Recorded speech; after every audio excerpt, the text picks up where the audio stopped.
think that when it comes to the original Vacation movies, most people agree that the first and third movies are undisputed comedy classics. And when it comes to the second movie, people tend to think, yeah, that's alright, wasn't it? So the question is, where does that leave the fourth entry, Vegas Vacation, which was released in 1997? Well, probably is the most forgotten and least spoken about in the series. After an 8-year absence in between movies, Clark Griswold, played once again by Chevy Chase, gets a payout where he wants to take his family on a vacation to Las Vegas. And as you would imagine, crazy shenanigans ensue, where all kinds of wacky misadventures take place, usually at the peril and dismay of Clark himself. The question is, will Clark be able to save his family after the outrageous pursuits of this particular vacation? So today we are going to explore the least mentioned and spoken about Vacation movie by looking into 10 things that you didn't know about Vegas Vacation. So hopefully it can generate interesting discussions like, oh yeah, that one, I forgot about that. So let's check it out.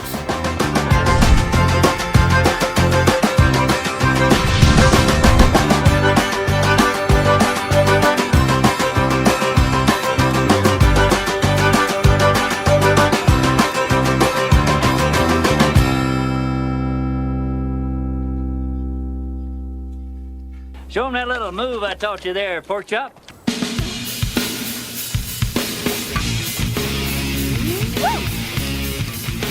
Don't think unnatural thoughts about your cousin, Russ. Number 10. Chevy Chase's original sequel ideas.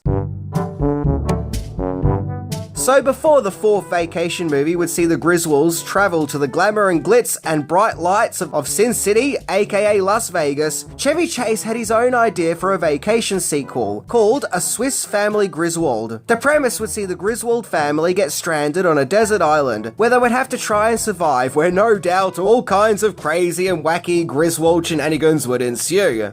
However, Warner Brothers were like, yeah, nah, we're good.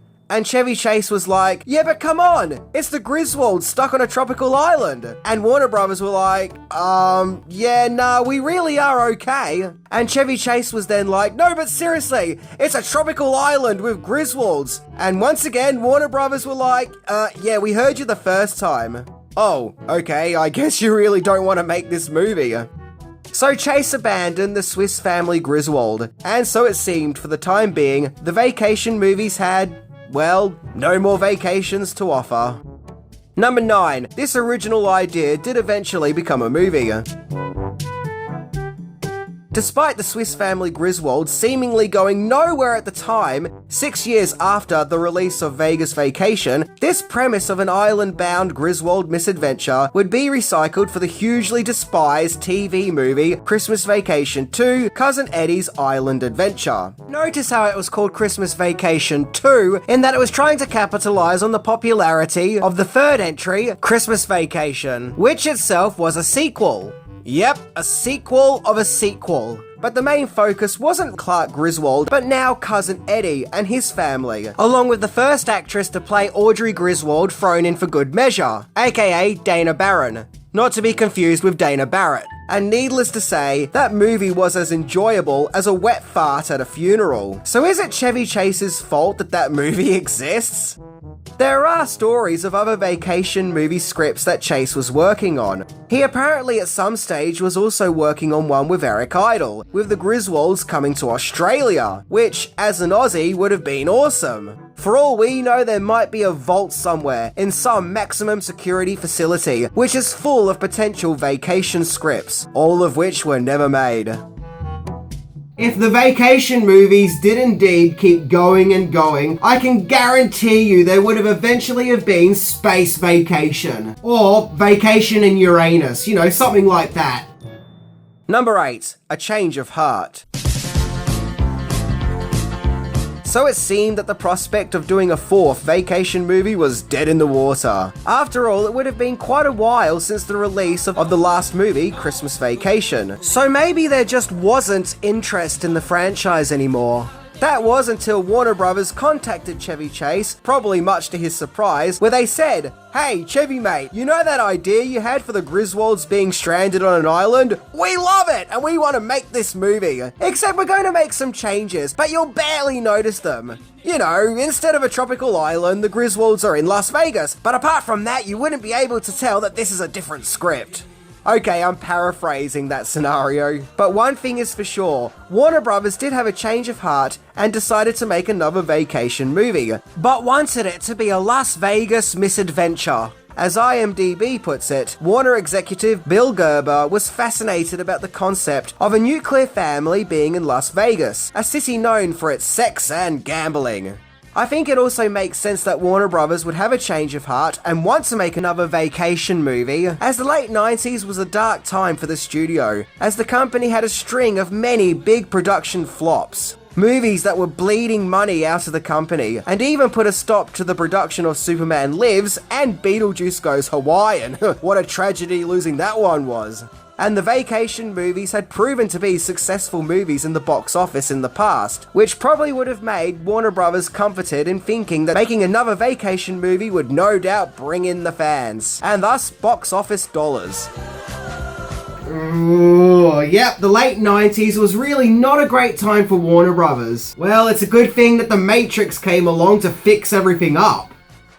Number 7. Vegas Vacation is the first vacation movie not to use the talents of John Hughes. Yep, Vegas Vacation is the first movie in the franchise not to be penned by movie writing and directing genius John Hughes. In fact, Warner Brothers never even contacted him about the fact that a new vacation movie was even being made, and that he found out about the movie via reading a trade magazine. Wikipedia somewhat gives two reasons as to why Hughes didn't return. One, because he was unsatisfied with how the franchise had evolved into just becoming a series of Chevy Chase vehicles, and yeah, okay, I guess the first movie probably was more of an ensemble piece. And two, because all of his vacation stories that he had written for National Lampoon magazine had now all been used in previous movies, with no new stories left. But I don't know. This is John Hughes. Surely they could have gotten him to write a new script. Look, this is just a guess, but maybe it was a cost-cutting move to not use Hughes at the time. But once again, that's just a guess.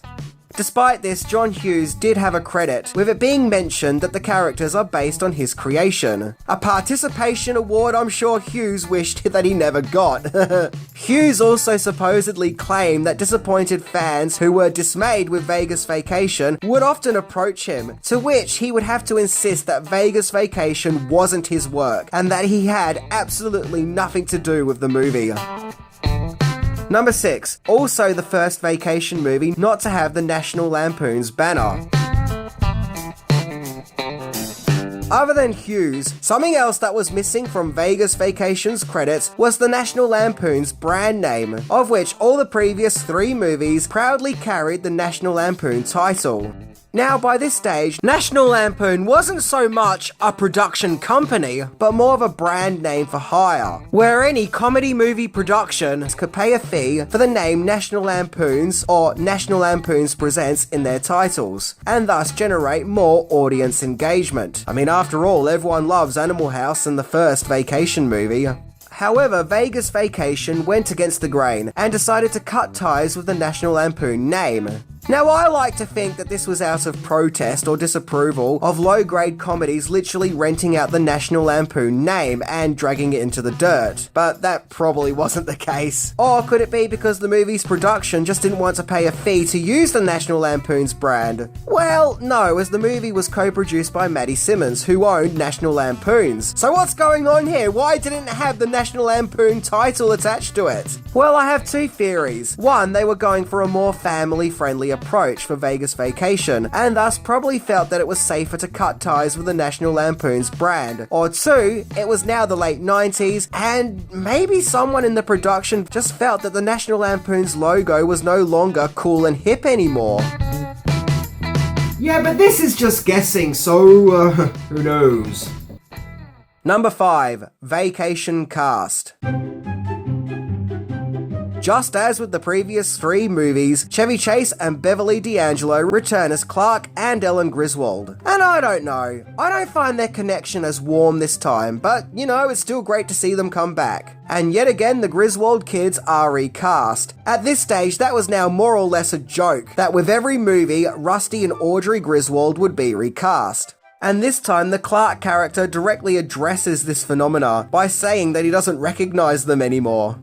Rusty was played by Ethan Embry, who at the time had previously starred in Empire Records and That Thing You Do.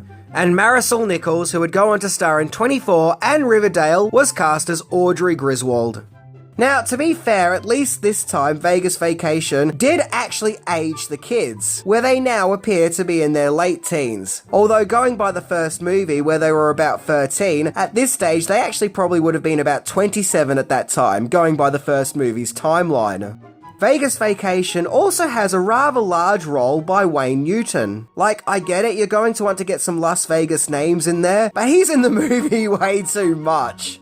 Christy Brinkley returns as the mysterious woman that we saw in the first movie, but this time there's an interesting twist where we see that she now has a baby.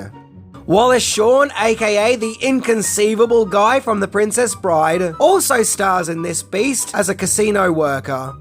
Then of course we get Cousin Eddie. Oh boy, Cousin Eddie. Now I have a theory that a little bit of Cousin Eddie goes a long way. If you use him more sparingly and in just the right way, you'll get great comedic performances from Randy Quaid, as seen in the first and third movies. But if he's overused, you kind of get a little too much Cousin Eddie, as seen in Vegas Vacation and Christmas Vacation 2, where he's less engaging and more really obnoxious and irritating. In my opinion, of course. I think Vegas Vacation came out at a time when Cousin Eddie was becoming a huge selling point in the series and was starting to be used more and more, which would lead us to what we got in Christmas Vacation 2. It's like Cousin Eddie just swooped in and hijacked the franchise. Look, I'm not going to say that I didn't enjoy seeing Randy Quaid back in Vegas Vacation, but I guess what I'm trying to say is I prefer Cousin Eddie from the first and third movies, not the more cartoony character that we got in Vegas Vacation and Christmas Vacation 2. Number 4, casting possibilities. So the role of the desk clerk in Vegas Vacation was written specifically for Eddie McClurg, who is the he's a righteous dude lady from Ferris Bueller's Day Off. In fact, back in the day, she was in several John Hughes related movies. However, it was the lack of John Hughes that put her off starring in Vegas Vacation. So instead, the production cast former Saturday Night Live cast member Julia Sweeney in the part. So now the character has been recast, they would no doubt restructure the character to Sweeney's talents, right? Right? Well, no. They just stuck a wig on her to awkwardly make her look like Eddie McClurg as much as possible. Yeah, awkward. According to IMDb, Brittany Murphy was originally cast as Audrey Griswold, but ended up dropping out. Well, she did star in 2 other movies that year, so maybe that had something to do with it? I don't know. Number 3, filming location. Now I know you guys aren't going to believe this, but Vegas Vacation was filmed in Las Vegas. Ugh, yeah, I know, right? Big shock. A movie set in Las Vegas would actually be filmed in Las Vegas. Seriously though, it does capture some of the great Vegas scenery, as well as its forbidden allure. Whenever seeing Las Vegas in movies as a kid, I always felt that it looked like a fun and exciting different planet. There was something otherworldly about it, because where I lived there was absolutely nothing that looked like this place. The shoot incidentally took place during the busy tourist season, which no doubt may have been tricky during filming. The scene where the Griswolds go to the Hoover Dam was also shot at location, and the scene involved Clark swinging across the dam via a cable till he crashes into the wall's face. Well, that was done for real. Chevy Chase's brave stunt double actually swung across the dam, and we can only hope that he got a pay rise that day. And to add to a nice bit of continuity, the house used as the Griswold residence is the same house that was used in Christmas Vacation. You know, nice little thing to tie the movies together. Number 2, a vacation for the whole family. Vegas Vacation is the only movie in the series to be given a PG rating. Yep, I guess this time the rude, crude humour had been toned down to make the movie more of a fun family event. I can actually remember watching Vegas Vacation as a kid and felt like it just didn't have the edge of the previous movies, and that it felt kind of safe and watered down. I don't know, it just felt like something outrageously wonderful was taken away from the series. I mean, yeah, Vegas Vacation did still have its raunchy moments, just nothing as daring as what we had seen before, making this vacation movie one that the whole family can see, one that all members of the household can watch and enjoy together, without parents having to awkwardly explain the innuendos of the first movies to their small children. Personally, I think the vacation formula is at its best when it's edgy and gets up to its risque shenanigans. Interestingly, the first movie was rated R, and the second and third entries were rated PG-13, and the 2015 soft reboot was once again rated R. By the way, I kind of feel like I have to hand in my movie fan membership card for saying this, but I actually like the 2015 soft reboot. Sorry. Yeah, look, I know a lot of people hated its humour, but I can't help it, it makes me chuckle. I mean, after all, this is a vacation movie. It's not meant to be Remains of the Day or anything serious like that. Number 1. The production would have needed a vacation after the release. The fourth Griswold Vacation Adventure was released in February 1997 and made $36.4 million on a $25 million budget. So it wasn't exactly a runaway success, especially when compared to the third movie's intake of $73 million, but it did still make some income, and it was the only movie Chevy Chase made during the 90s, apart from Man of the House, that wasn't a box office bomb. So financially speaking, the movie wasn't a total flop. However, it was critically panned, with it being felt that this was the franchise hitting rock bottom. However, these critics no doubt changed their minds after watching Christmas Vacation too. It was also nominated for a sequel no one wanted award at the Stinkers, but lost to Free Willy 3. What, they made 3 of those? And can we just take a moment to appreciate the fact that there's an award for sequels that no one wanted?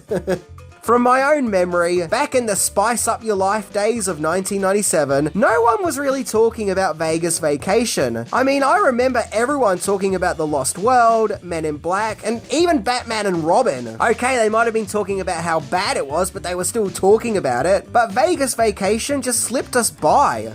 I don't even think there was even much marketing associated with it either. Well, not in my neck of the woods at least. So why is this? Well, my theory is, maybe at that stage, the vacation formula had just fizzled out. I mean, after all, there hadn't been a vacation movie in 8 years, and maybe there just wasn't public interest anymore. But also, not enough time had passed yet to create a nostalgic interest. Also, maybe the fact that it was a safer PG vacation movie put people off. Maybe people just prefer their vacation movies with Clark Griswold unknowingly killing dogs. I don't think it's a terrible movie. It has its charm. To me, it kind of feels a bit like a made-for-TV movie, despite being filmed in Las Vegas. A certain cinematic quality is just missing here, and I can't quite put my finger on it. But look, there are a few moments that make me chuckle, and if it's a Sunday afternoon and I want to go on a Griswold adventure and want to break from watching the other 3 movies, I'll happily give Vegas Vacation a viewing. I know that some people love Vegas Vacation, and that's fine. Nothing wrong with that. And I would not say it's a terrible movie. It does have its highlights and memorable moments. But of the original 4 movies, I would say that it's definitely the weakest. But hey, one movie in a franchise has to take that position. Anyway, I'm Minty, and I think it's time that we got a musical based on the Vacation series. I mean, we may as well, they've made musicals of everything else. See ya!